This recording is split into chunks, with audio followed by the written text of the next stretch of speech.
Hello everyone, welcome back to the channel. I got a good one for you today. Special to me, but not so special to everyone else. And that's kind of a shame, but if you click this video, you know why you're here. Let's dive right into it. We got your classic OG Jordan 7 box. Cement splatter all over it, black top with the red Jumpman in it. Classic OG. Size tag reads Air Jordan 7 Retro. White, black, cardinal, red. You know what it is. Nothing fancy on the inside except more cement splatter white wax paper. Ladies and gentlemen, I am beyond pleased to present to you, back for the fourth time since 1992 and back from the first time since 2011, it's the Air Jordan 7 Cardinal. So as usual, I'm going to talk about the shoe, then I'm going to talk about the shoe. On the bottom of the sole, you have this black rubber sole with the dots, the pimples, the little insets in it, whatever it is. I guess it's to help clear dust away when you're on the court. And of course, you have this tribal pattern in this chutney and cardinal red colorway, which is, again, a tribal pattern, which a lot of people don't know about. It's inspired by African culture. And of course, there's a Jumpman in that chutney colorway. Coming up to the midsole, you have the mountain peaks. Now, I might be reaching here, but it stands to reason if this is a tribal pattern, maybe this mountain peaks are inspired by some mountain in Africa, maybe Kilimanjaro, who knows? Is Kilimanjaro even in Africa? I think it is. That being said, we've always called these things mountain peaks. And again, you have them in this white and cardinal red colorway. The most interesting part to me of the 2023 Cardinal release is the nice feeling leather on the upper. You have this white, nice tumbled leather up on the upper. I'm trying to get it captured into the camera, get that circled around a little bit, nice and tumbled, nice and pebbled. Very good quality for a retro OG of the Jordan 7 Cardinal. Considering that you have an insole and sock liner directly inspired by the Nike Huarache, you have both one of the most comfortable Jordan silhouettes and one of the easiest to get on, quite frankly. These sock liner and insole, I'll go ahead and take this guy out for protection and shape molding. Is a nice nylon material, very smooth, very slick, and very easy to get your foot in. Little tidbit, this window that you can put your finger through, there's a little cutout here with some nice little Durabuck or Nubuck, I'm not quite sure the material, but just a little touch of black right there really complements the all white upper in my opinion.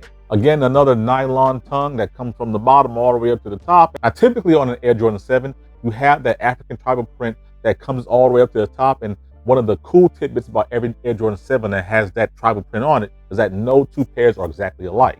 For comparison's sake, you have another OG classic, the 2015 Air Jordan 7 Bordeaux. As you can see on the tongues here, that the patterns are not the same. So just because the way the patterns are printed or however it rolls off the printing press of the assembly machine, whatever it is, they're just never the same. That little detail is obviously missing from this release. And rounding out the top of the tongue, you have Air Jordan embroidered on the top of it. Around the back, you have that gold or chutney colored pull tab, which is synonymous with the Air Jordan 7, and as well as the good old shield there with the number 23 inside of it. It's really dark in there, but if you can't make it out, there's a black polyurethane insole with the red Nike Air branding on the inside of it. And fun fact, that is the only place where Nike Air branding is existent on the shoe. So someone correct me if I'm wrong, but I believe the Jordan 7 was the last silhouette to have Nike Air branding anywhere on or around a shoe. And last but not least, we have a white cotton lace, no steel or no kind of color aglets on this particular one. I believe the pairs that released prior to this did have that aglet. This one, true to its OG form, does not have anything on the end of the lace. As far as the shoe is concerned, and that's pretty much it. This is an OG classic that makes its return after 30 years. Again, every time you've got a 30-year anniversary of a silhouette, we end up with an OG coming out, and this was the one for the Air Jordan 7 silhouette. Of course, Jordan wore this shoe in 1992 on his way to his back-to-back championship, wearing the Cardinal, the Bordeaux, as well as I believe what they're calling the Raptors these days, but I believe it's the Playoff 7s, which is another good one I would want to have. Now, earlier this year, we got the Cardinal 3 in anticipation of the Cardinal 7. Now, here are these shoes side by side, and you can see where the Cardinal 3 pulls its inspiration from. You have the chutney or gold colored Jumpman here, which is of course reminiscent of the gold or chutney Jumpman on the side of the shoe. Not to me, to my blind eyes, I don't really see that this color of the Cardinal and the Jordan 3 is the same color as the Cardinal and the Jordan 7. It would help if I pulled the style codes or went and got the box for the Air Jordan 3, but I'm not gonna do that. They just look different to my eyes. And for that reason, I do like the Air Jordan 3 Cardinal for its own standalone shoe, but not in comparison to the Air Jordan 7 Cardinal. I think this is a vastly superior shoe overall over the Air Jordan 3. I'm at least gonna try to put the red together, and maybe the camera will pick up the subtle differences, maybe not. but there's just enough difference in the Air Jordan 3 that just doesn't quite line up with the colorway of the Air Jordan 7 Cardinal. That being said, this shoe wasn't particularly well received. I mean, the Air Jordan 3 Cardinal seems to do pretty well. It seems to be a very fan favorite with a lot of people. A lot of people actually prefer the Air Jordan 3 Cardinal to the recently released Air Jordan 3 Fire Red that came out. So you would think some of that Cardinal love would spread over to the Air Jordan 7, except it's an Air Jordan 7 and it's a Cardinal. It's not the most popular Air Jordan 7 known to man. It's not even a popular silhouette. And even that Cardinal colorway cannot save this model from sitting on shelves. And so let's be clear. I love when shoes sit on shelves. I mean, I walked right into my local DTLR and picked this shoe up, no problem. And I can't force everyone to have the same love and appreciation for the OGs that I have. As a matter of fact, I'm starting to go on this hashtag no OGs left behind campaign, which is really why I went to Jordan 2s. I posted a picture on my Instagram that I'm trying to have 1 through 14 in the home and away colorways in my entire collection. And the Jordan 7 seals the deal for me as far as that, particular place. This shoe stands out in my mind as something that's really indicative of where we are as a culture as far as the sneakers are concerned. And that there's a certain select group who would love to have this under their Christmas tree. People like myself, maybe some older sneakerheads, some OGs as it were. This would be a great stocking stuffer. Now, for those of us who are built solely on hype and resale value, this shoe's gonna sit and just kind of wallow away in sadness. That being said, too, it is holiday season. It's Christmas time. A lot of people already spent a lot of money in the November and December time frame leading up to Christmas, and this one just kind of flew under the radar. That, or people are trying to save their pennies for restocks, especially the lost and found, where this guy just kind of doesn't get the love it doesn't get the love it deserves. And once again, this shoe came out in 1992, 2006, 2011, and again here in 2022. This shoe will be out sometime in the future again. You're not going to be able to grab all the releases all the time.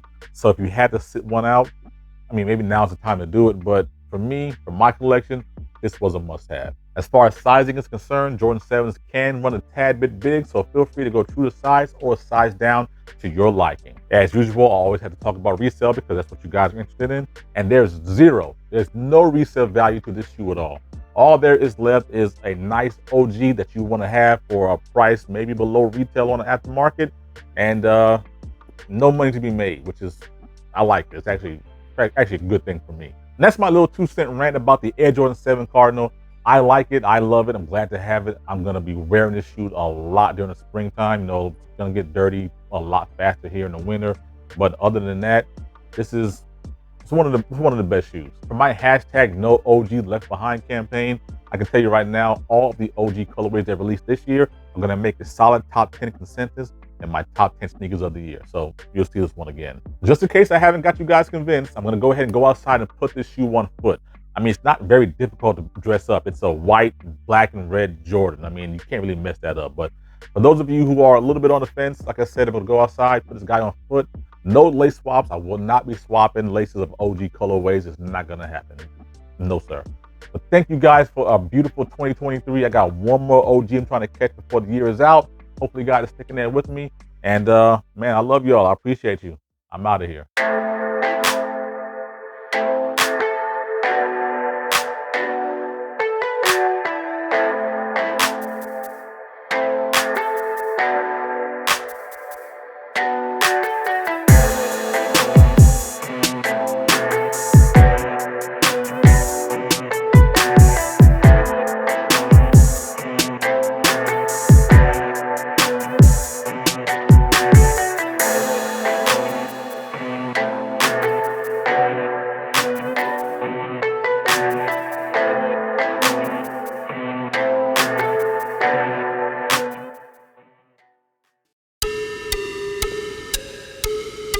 Not smell.